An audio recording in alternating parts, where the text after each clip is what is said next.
하나님 나라 백성의 삶, 오늘은 네 번째 시간입니다. 온유한 사람은 복이 있습니다 라고 하는 말씀을 전해 드리겠습니다. 우리 사람이 살아가는 이 세상에는 항상 갈등이라고 하는 것이 있습니다. 여러분은 누군가와 갈등이 있을 때 어떻게 반응을 하십니까? 분노를 참지 못하고 감정을 드러낸 적은 없으십니까? 혹은 자신의 권리를 주장하려고 하다가 다른 사람과의 관계가 더 어려워진 적은 없습니까? 갈등을 해소하는 방법이 있는데요, 세상 사람이 생각하는 방법과 그리고 하나님께서 원하시는 방법이 있습니다. 오늘날 세상은 자신의 힘을 드러내고 자기 주장을 강하게 할 줄 아는 사람을 똑똑한 사람이요, 또 그런 사람이 성공할 수 있다라고 가르칩니다. 여러분이 잘 아시는 이탈리아 사람 니콜라 마키아벨리라고 하는 사람이 군주론이라고 하는 책을 썼습니다. 이 책의 내용에는 세속적인 성공을 추구하는 여러 가지 이야기들이 나옵니다. 마키아벨리는 그의 책에서 권력과 안전을 유지하기 위해서는 사랑보다는 두려움을 주는 것이 필요하다, 그렇게 말하면서 그 목적을 달성하기 위해서는 비윤리적인 수단도 정당화될 수 있다라고 주장을 하고 있습니다. 이 책은 타락한 인간의 본성에 기반한 세상 방식을 가르치고 있습니다. 사랑하는 여러분, 이처럼 세상의 성공 철학은 정리해보면 자기 주장이 뚜렷하고 강해야 한다는 것이고, 그리고 힘이 있어야 성공할 수 있다고 가르칩니다. 심지어 억울하면 출세하라, 이렇게까지도 말합니다. 그 누구도 세상에서 성공하고 행복한 삶을 살아가려면 온유해야 한다라고 가르치는 사람이 없는 것 같습니다. 여러분들은 사랑하는 자녀들에게 어떤 인생의 철학을 가르치셨습니까? 오늘 하나님께서 우리에게 말씀하시는 방식은 세상의 방법과는 전혀 다른 것입니다. 성경은, 곧 하나님의 말씀은 사랑과 정의 그리고 섬김을 요구하고, 목적이 선하면 그 목적에 이르는 방법도 선해야 한다라고 말씀을 하시고, 예수님을 믿는 사람들은 세상의 가치관과는 전혀 다른 하나님의 가치관을 가지고 살아야 한다라고 말씀을 하신 것입니다. 그렇다면 험한 세상에 살아가는 저와 여러분에게 주님께서 온유한 자는 복이 있나니 그들이 땅을 기업으로 받을 것이다, 이렇게 말씀을 하셨는데, 도대체 온유함이라고 하는 것이 무엇일까요? 그리고 온유함을 우리는 어떻게 드러내야 할까요? 그리고 온유한 사람이 복을 받는다 그랬는데 구체적으로 어떤 복을 받는다고 주께서 우리에게 말씀을 하셨을까요? 첫째, 온유함의 본질은 약함이 아닌 강함을 말하는 것입니다. 여러분, 온유함은 단순히 성격적 특성이 아닌 것이지요. 온유함이라고 하는 것은 하나님을 신뢰하면서부터 나오는 것이고 하나님의 뜻에 순종하는 내면의 태도인 것이며 하나님의 은혜 속에서 강한 자기 통제에서부터 나오는 힘을 온유라고 말할 수 있습니다. 온유라고 하는 이 단어의 헬라어는 프라우스라고 하는 말입니다. 이 프라우스라고 하는 것은 우리가 생각하는 것처럼 일반적인 그냥 온화하고 부드러우며 소극적인 태도를 취하는 것을 절대로 의미하는 단어가 아니라는 것입니다. 오히려 이 프라우스라고 하는 단어는 강력한 자가 자기 통제와 균형 잡힌 마음을 말하는 것입니다. 많은 성경학자들이, 성경을 해석하는 분들이 이 온유를 어떻게 설명을 할 수 있을까 하다가 야생마의 비유로 설명을 한 분들이 많이 있습니다. 무슨 얘기인가 하면 들판에서 길이길이 뛰어다니는 야생마는 힘이 대단합니다. 그런데 길들이지 않은 상태에서 그대로 두었다가는 사람에게 유익을 주는 것이 아니라 자연에도 피해를 주고 사람을 해롭게 할 수도 있는 것입니다.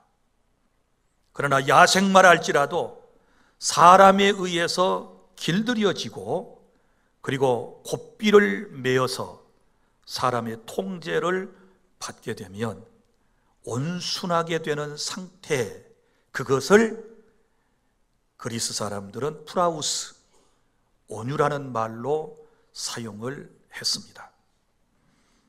다시 말해서 온유함이라고 하는 것은 보통 사람들이 생각하는 것처럼 부족하고 나약하고 못나서 자기 자신의 권리를 늘 포기하는 그런 연약함이 아니라 하나님의 주권을 신뢰하며 모든 상황 속에서 하나님을 의지하는 강한 믿음을 가진 사람을 온유한 사람이다, 이렇게 말씀을 하신 것입니다. 아직도 온유함 그러면 떠오르는 이미지가 있으시지요? 온유한 사람, 늘 누군가의 뒤에 서 있는 사람, 자기를 잘 나타내지 못하는 사람, 소신 있게 자기의 의견을 피력하지 못한 사람, 항상 물러 터진 사람, 못나 보이는 사람, 이런 사람들이 우리 머릿속에 축축축 스쳐가게 될 것입니다. 그래서 제가 이 온유함에 대하여 이제 설명을 하려고 그러는데 두 분을 소개를 해드리면 조금 이해가 빠를 것 같아요. 먼저는 예수님의 온유한 성품이십니다.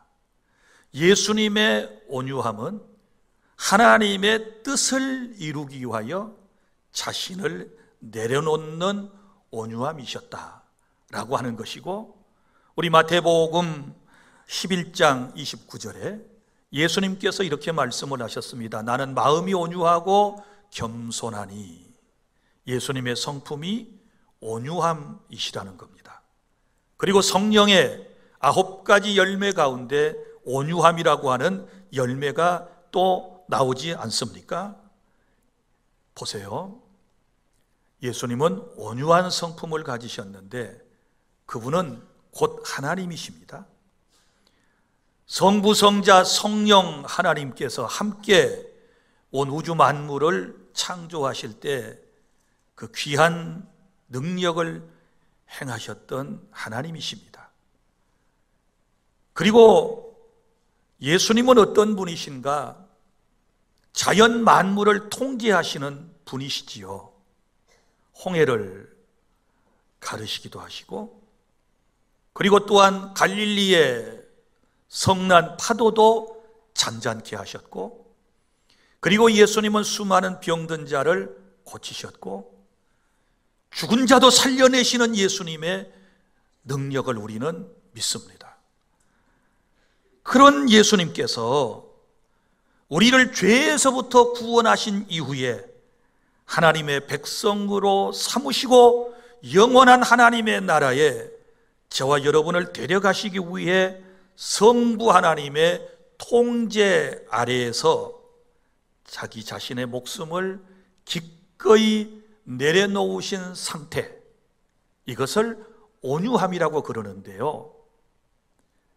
여러분, 예수님은 십자가 위에서 자신의 피조물인 인간들을 통하여 온갖 조롱과 멸시와 천대와 고난을 예수님께서 당하셨습니다. 그때 얼마든지 예수님께서는 자신이 부리시는 천군 천사를 동원해서 자신에게 해를 끼치는, 자신을 고통스럽게 하는 인생들을 그 자리에서 심판하시고 다 죽이실 수도 있으셨습니다.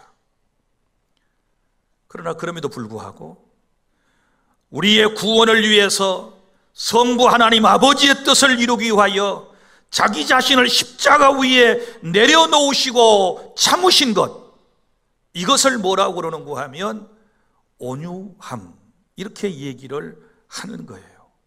그러니까 결코 처음부터 유약하다거나 부족하다거나 모자란 것이 아니고, 처음에 너무너무 강하신 분이셨는데, 놀라운 능력을 가지셨는데, 하나님 아버지의 거룩하신 뜻을 이루기 위하여 자기 자신을 내려놓고 주님의 말씀을 따르는 이러한 삶을 온유. 그래서 예수님께서 십자가 위에서 온유한 성품을 통하여 우리의 모든 죄를 대신하여 피를 쏟고 죽으심으로 말미암아 오늘날 저와 여러분이 하나님의 백성이 되고 영원한 삶을 얻게 되었다라고 하는 사실을 믿으시기를 바랍니다. 온유함, 모세를 빼놓을 수가 없습니다. 성자 예수님께서는 인류 구원을 위하신 하나님의 뜻을 이루시기 위하여 자신의 모든 것을 내려놓으시고 참으셨다면, 모세의 온유함은 무엇일까요? 모세의 온유함은 고통스러운 자기 삶 가운데 하나님이 개입하셔서 이 문제를 내가 아닌 하나님께서 해결해 주시기를 기다리는 마음으로 참아내는 것, 이것을 모세의 온유함, 이렇게 말할 수 있습니다. 여러분, 구약 성경 민수기 12장에 보면 이런 얘기가 나옵니다. 모세 부인이 세상을 떠났습니다. 그래서 모세가 재혼을 하는데 누구하고 하느냐? 구수 여인과 결혼을 하게 됩니다. 구수라는 말은 검다라는 뜻을 가지고 있으니 아마도 흑인이었을 경우를 의미할 것입니다. 그때에 그 모습을 지켜보던 누이 미리암과 그의 친형인 아론이 여기에 대하여 이제 비난을 시작했습니다. 어찌하여 구수 여인을 취하였느냐, 이러면서 비난의 화살을 모세에게 쏘아댔습니다. 그리고 또 하나, 모세의 권위에 대하여 도전을 한 것입니다. 민수기 12장 2절에 보면, 모세, 너만 하나님의 종이냐? 너만 이 백성의 리더냐? 여호와께서 모세하고만 말씀을 하셨느냐? 우리와도 말씀하지 않으셨느냐? 그러면서 이 리더십에 대하여 시기와 질투심을 드러내는 모습을 볼 수 있습니다. 하나님께서 우리하고도 말씀을 하시는데 왜 모세 네가 우리의 제왕이 되려고 하느냐? 왜 대장 노릇을 하느냐? 이러면서 이제 모세의 마음을 아프게 했습니다. 모세가 이스라엘의 지도자가 된 것은 하나님의 부르심에 의한 것이었고, 하나님께서 그에게 특별히 허락하신 사명에 의해서 모세는 이스라엘 공동체를 저 이집트 땅에서 구원해내는 귀한 사명을 감당하지 않았습니까? 여러분 보세요. 남도 아닌 친누이고 친형인 미리암과 아론이 이렇게 자기 자신을 공격에 될 때, 시기와 질투의 대상으로 바라보게 되었을 때 얼마나 모세는 분노했겠습니까? 남도 아니고 식구들이, 남도 아니고 누이와 형이, 그것도 직접 면전에서 이런 모습들을 보이게 되었을 때 여러분 같으면 어떻게 반응하시겠습니까? 누이, 그럴 수 있어? 형님, 그게 말이 돼요? 지금까지 하나님께서 나를 통하여 여기까지 이스라엘 공동체를 이끌어 오시는 이 모습을 누나와 형이 보셨을 것 아니겠습니까? 그런데 지금 무슨 말을 하고 있습니까? 이 정도 말 한마디 해야 모세도 여러분도 좀 시원함을 느끼지 않겠습니까? 그런데 모세는 아무 말도 하지 않아요. 그리고 민수기 12장 3절에 보면 뜬금없이 무슨 얘기가 나오는가 하면, 이 사람 모세는 온유함이 지면의 모든 사람보다 더하더라. 이 사람 모세는 지상의 모든 사람보다도 온유하더라. 이렇게 지금 말씀이 탁 삽입이 되는 장면을 볼 수 있어요. 그러면 이 말을 누가 했을까요? 지금 우리는 모세오경 가운데서 민수기서 말씀을 지금 듣고 있습니다. 그러면 이 말씀은 모세가 기록했단 말이에요. 그럼 모세가 지금까지 역사적인 사건을 쭉 기록을 하다가 갑자기 자기를 평가할 때 이 사람 모세는 온유함이 지면에 모든 사람보다 더하더라, 이렇게 쫙 썼단 말이에요. 그게 지금 우리가 읽었어요. 성경학자들은 두 가지로 해석을 합니다. 하나는 모세 자신이 쓴 것이다.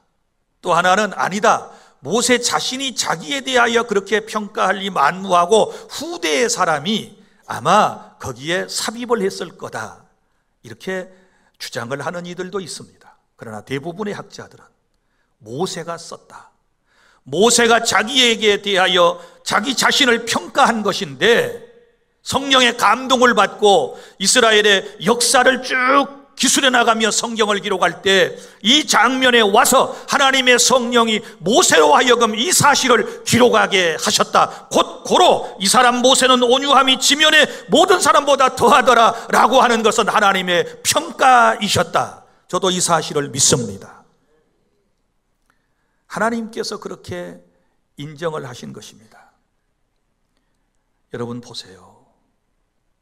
그러면 왜 이런 평가가 나왔을까요? 우리가 아는 대로 모세는 그렇게 유약한 존재였을까요? 형이, 누나가 뭐라고 그러는데도 아무 쓰지도 못하고 입을 꾹 다물고 있는 그렇게 못난 존재처럼 보여지나요? 우리 모세를 아는 사람들은 절대 그렇게 이해하지 않습니다. 모세는 적어도 애굽의 바로의 공주의 아들이라고 하는 직함을 가지고 있습니다. 그런 왕자입니다. 그렇지 않습니까? 그런 왕궁에서 살았습니다. 거기서 훈련을 받았습니다. 그러면서 자기 친어머니로부터 민족 정신을 배웠습니다. 자기의 근본이 누구인가를 배웠습니다. 곧 그는 히브리 사람, 하나님이 택한 민족이라고 하는 것을 알고 또 또 하나님의 은혜 가운데서 배워 나갔던 것입니다. 그러던 어느 날 자기 동족 히브리 사람들이 노동하는 현장에 가게 됩니다. 그때 자기 동족 히브리 사람이 이집트 사람에게 매우 아주 구박을 당하고 매를 맞는 그런 모습을 보게 되었지요. 그때 모세는 참을 수가 없었습니다. 그래서 단번에 주먹을 휘둘려서 이집트 사람을 그 자리에서 죽여버리게 됩니다. 성격이 보통이 아닙니다. 그런 성깔이 있는 사람이었습니다. 그에게는 남자다움이 있었습니다. 그러면서도 또 한편으로 보면 그의 마음속에는 또 너무너무 나약한 부분들이 있습니다. 하나님께서 호렙산 떨기나무 불꽃 가운데서 그를 부르실 때, 그리고 그에게 사명을 주실 때 나는 입이 뻣뻣하고 둔합니다, 나는 자신이 없습니다, 이렇게 말할 정도로 그에게는 또 자기 자신을 바라보는 연약함이 있었던 것이 분명합니다.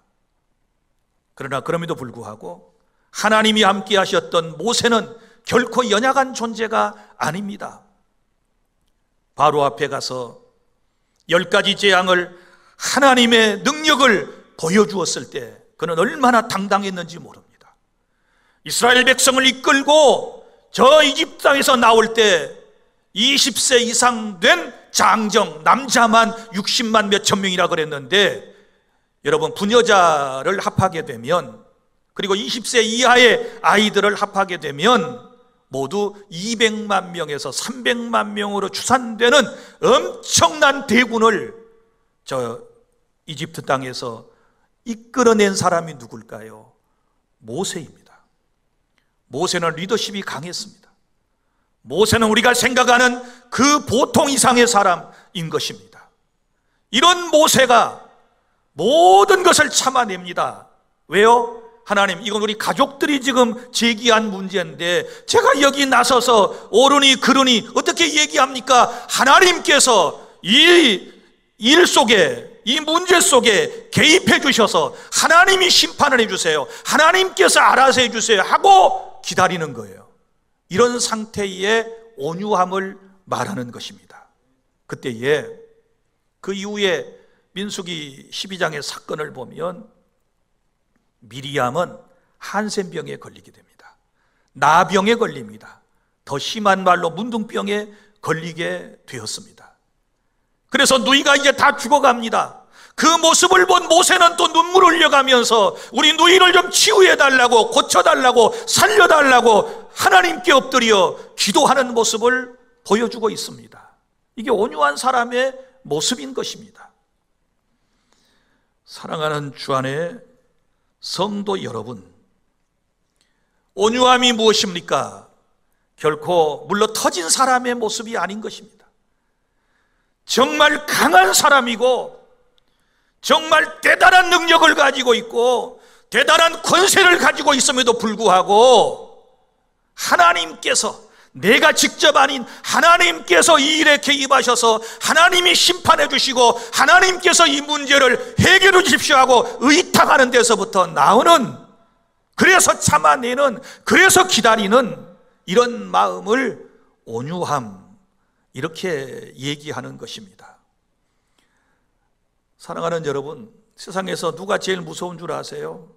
어디 나서서 마이크 딱 잡고 폼 잡고 말 잘하는 사람 아닙니다. 무슨 일이든지 앞장서서 주먹을 휘둘러대고 피켓을 막 흔들어대는 그런 사람보다 더 무서운 사람이 있으니 바로 예수님 같으신 분이고 모세와 같은 분입니다. 여러분, 진짜 무서운 사람은요, 말 함부로 어디 가서 하지 않아요. 오히려 충분한 능력을 갖췄는데도 불구하고 아무 소리도 안 하고 지켜보고 때를 기다리는 이 사람들을 무서워해야 되는 거예요. 이 사람이 진짜 하나님이 보실 때 능력 있는 사람이고 힘 있는 사람인 줄로 믿으시기를 바랍니다. 짖는 개는 물지 않는다, 이런 말이 있어요. 아무것도 든 것이 없는 빈 깡통에서 소리는 우렁차게 퍼져요. 진짜 하나님의 마음으로 온유한 심령으로 마음속에 가득가득 채워진 사람은 경거망동하지 않습니다. 함부로 말하지 않습니다. 여러분, 이 시대에는 선동꾼을 조심해야 합니다. 우리는 성경으로 돌아가야 합니다. 우리는 하나님의 말씀으로 돌아가야 될 줄로 믿으시기를 바랍니다. 주님의 온유하심을 본받아야 될 줄로 믿으시기를 바랍니다.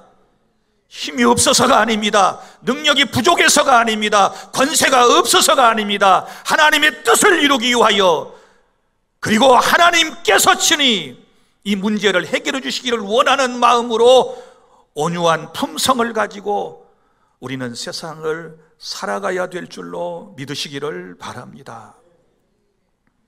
세상 사람들은 물러 터졌다고 말할 수도 있어요. 어떤 사람들이 종종 저한테 그래요. 모 목사님 물러 터졌어. 모세를 닮아가려고 그러지 우리 할아버지.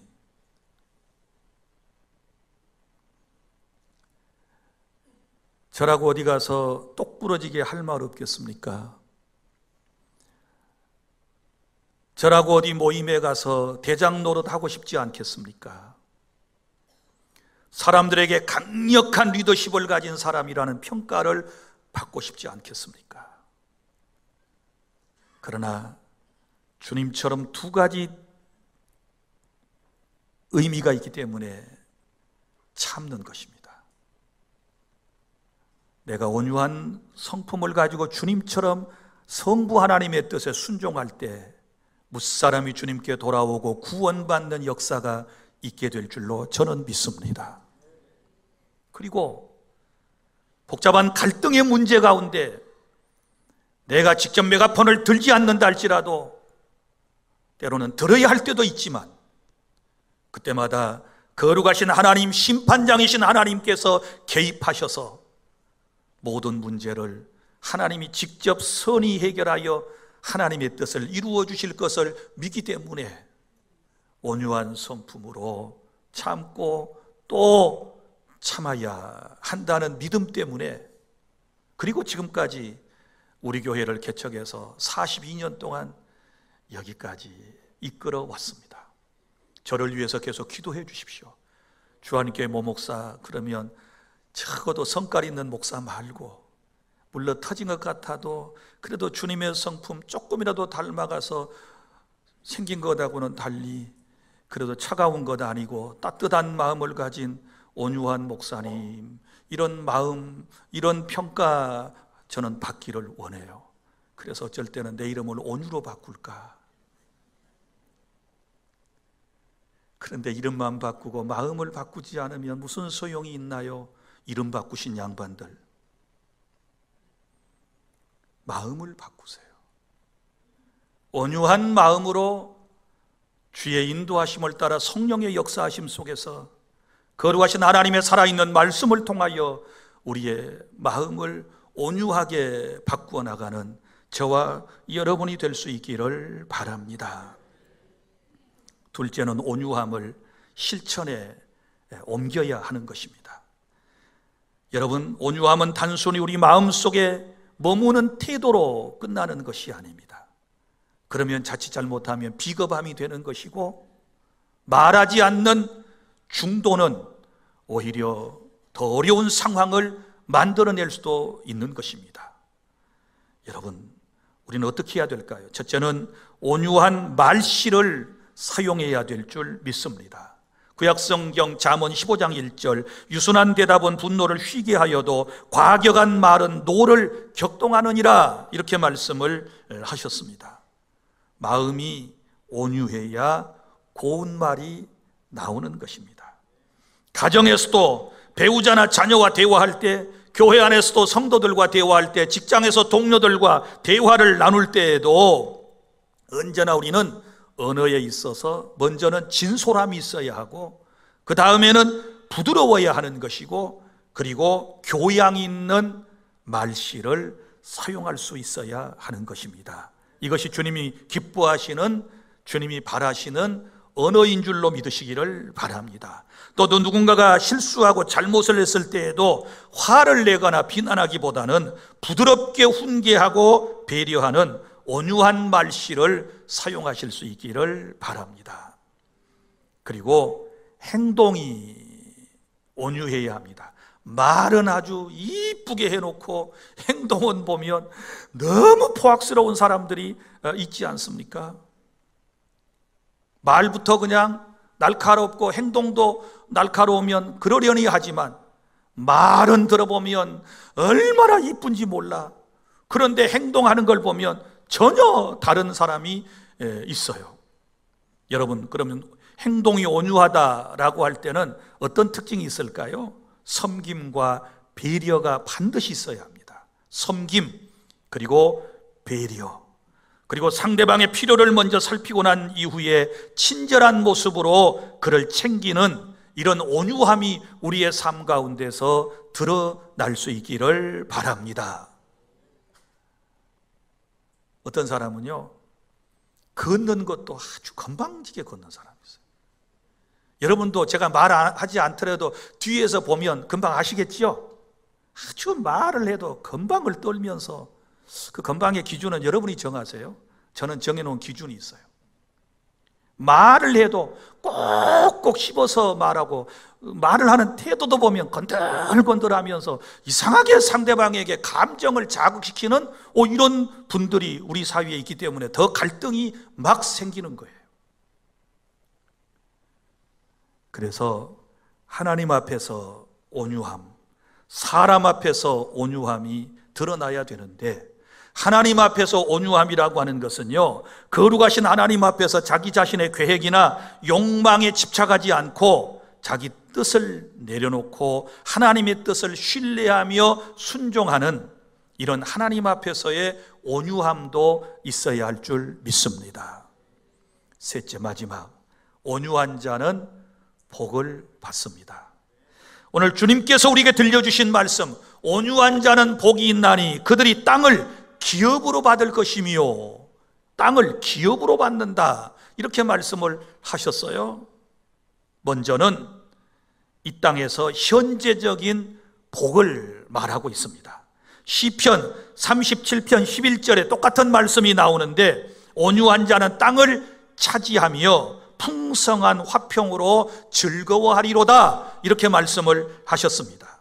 여러분, 여기서 말하는 땅은 우리의 삶의 터전을 말하는 것이고, 우리가 살아가고 있는 세상을 1차적으로 의미하는 말인 것입니다. 그러니까 땅을 차지한다는 이 말은 온유한 사람들은 현재적 하나님의 나라에서 내적인 복, 화평, 곧 평안, 그리고 즐거움, 곧 기쁨이 넘치게 될 것이다 라고 하는 약속의 말씀인 줄로 믿으시기를 바랍니다. 온유한 사람들은 따뜻하고 부드럽고 겸손하며, 세상에서는요, 아무런 보상 대책이 없는 사람을 말하는 것이에요. 그렇지요. 세상에서 이런 사람들이 뭘 얻을 수 있겠어요? 무슨 보상이 있고 무슨 대책이 있게 물러 터진 것처럼 보이는데, 그래서 하나님께서 직접 책임져 주시고 하나님께서 직접 보상해 주신다는 말씀이 바로 이 말씀인 줄로 믿으시기를 바랍니다. 그래서 여러분의 마음속에 평안과 기쁨이 넘쳐날 수 있기를 바랍니다. 성깔이 모난 사람들은요, 절대 마음에 평안과 기쁨이 없어요. 그렇지 않습니까? 성깔이 그렇게 급해가지고, 그렇게, 죄송해요, 꼬라지가 있어가지고 어떻게 마음이 평안하고 기쁘겠어요? 예? 그래서 마음 너무너무 중요한데, 여러분 보십시오. 동물의 세계에서도요, 동물의 세계에서도 약육강식이라고 그러잖아요. 그러니까 강한 짐승이 약한 짐승을 이렇게 다 해치고 잡아먹고 산단 말이죠. 그러면 여러분, 포악한 짐승들, 맹수들이 있어요. 사자나 호랑이, 이런 놈들은 엄청 무섭습니다. 그래서 유약한 짐승을 막 다 잡아먹어요. 그러면 이 포악한 맹수들이 연약한 짐승들을 다 잡아먹어버리면 항상 이 위에 있는 그 그룹들이 더 많아지고 더 잘 될 것 같지요. 동물의 세계를 보세요. 사자와 호랑이는 개체수가 점점 줄어들어가고요, 이제 보호종이 됐어요.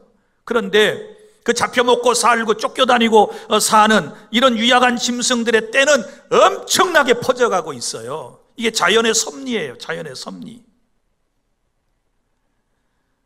세계의 역사도 보십시오. 세계의 역사를 보면 총칼로 정권을 잡은, 그리고 천하를 호령했던 여러분 인물들, 독재자들, 폭군들, 그들의 결과가 어떻게 되었습니까? 그들의 후손이 다 잘 되었던가요? 역사가 심판했습니다. 그리고 지금도 많은 사람에게 지탄을 받습니다. 제가 누구라고 말하지 않아도 여러분들은 떠올리고 있을 거예요. 폭군들은 절대로 잘 되지 못한다. 독재자들의 말로는 절대로 잘 되지 못하고 비참해질 것이다. 다 망했어요. 역사의 심판을 받아요. 많은 사람의 지탄을 받게 돼요. 여러분, 이 열국의 제국들도 한번 보세요. 우리 성경을 이해하려면 5대 제국의 역사를 알아야 된다고 그러지 않습니까? 자, 잠깐 말씀을 드리면 아수르 제국이 있어요. 아시리아 제국이라고 그러죠. 이 제국이 보통 제국이 아닙니다. 이 아수르에 의해서 북이스라엘이 망했어요. 그런데 이 아수르 제국은 조금 있다가 바벨론 제국에게 망하게 됩니다. 제국의 역사가 그렇게 오래가지를 못해요. 바벨론 사람들 얼마나 교만합니까? 그래서 지금도 교만의 대명사가 뭐예요? 바벨탑. 이 교만을 의미하는 말이거든요. 그래서 이 바벨론 제국이 천하를 또 통치해요. 그러다가 바벨론은 또 어디한테 망합니까? 페르시아한테 망하지요. 페르시아 사람들 칼 잘 씁니다. 그래서 페르시아 제국이 또 등장을 합니다.